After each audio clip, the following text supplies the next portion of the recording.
nabakira kandi nabashemererwa ari nkore media gunbe yazini ZDJ Nkaburijo tubakunda kandi kimurakora kusinga y'umunonga ntakarenjera aho iwucyo rakore subscribing sharing linkage.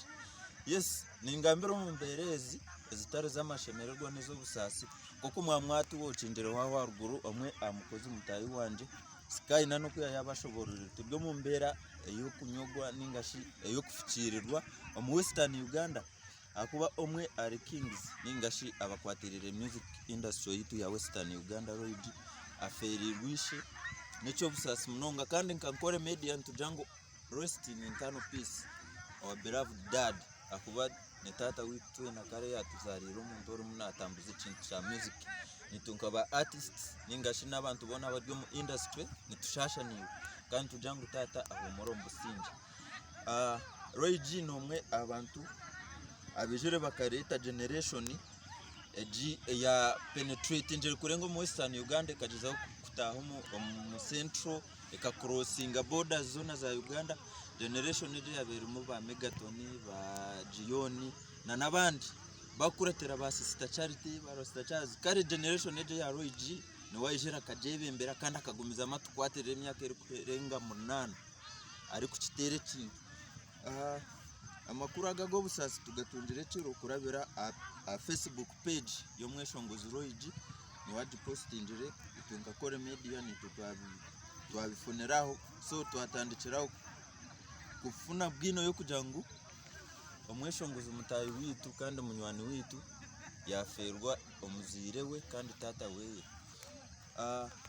aruho ekiba echasiba kikozera amahurire munonga media no kufa kwa tata wa Roy kandi nareba enjere yimwachi postingamu ningashi media platforms enyinji zichachi postingamu cha saturatinga ningashi kiruka okuyaho bamwe a media personality na nacherebero nka blogger MVP omweshongozi Jack Kazire nabandi baceho inabakigambo post sezimu kupostinga narani wa postinga chani cha Roy no postinga chani cha Roy ayiguru banzaho RIP orukwandika so chatetemesa abantu binja kwa nani ntamburaho mutawo n'umuntu yambuza ati Roy afire ngecakanga abantu tubwo mugwire bwo busasi konkano wareba ngo enje yituru umuntu postinga mu etegami so wabo tine chani my advice to this one wo tine chani cha Roy cha tata wa Roy wechora akore handika ningabwe wikenye n'amahurira go tugafunira handikira handikira ati my dad has died RIP. That's also amweshongozi Roy mutayi witu ingashi munywani witu ntusasha niwe kandi ebyo kuzikana ninjani nyencha kare nitubasha abantu mwena muje mugezeho umweshongozi atkurire ibintu byinje Roy byeye nibyegambira nebindi mwamwabihurireho byafayo akuyaza kazarugo muri shaka nebindi byone mwamwarebera ruguru okusikaye nana yayabagambire scandals enyi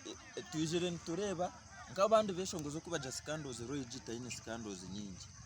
so n'umuntu atwire nitu ari munywani witu kandi omukundwa wabinje so nyenchakare reka tukwatanise nawe tushendekereze omuzirewe ningashi tata witu ahumoro mbusinje ahandi nimbendezo businje kandi nshabira muzeyi muhirwe ecumure cyo businje musibe kurunji mugumari nkore media nasigarande Beyazini ZDJ twasaganya na DM Swaga Sky nana Asumani Graphics nabandi binji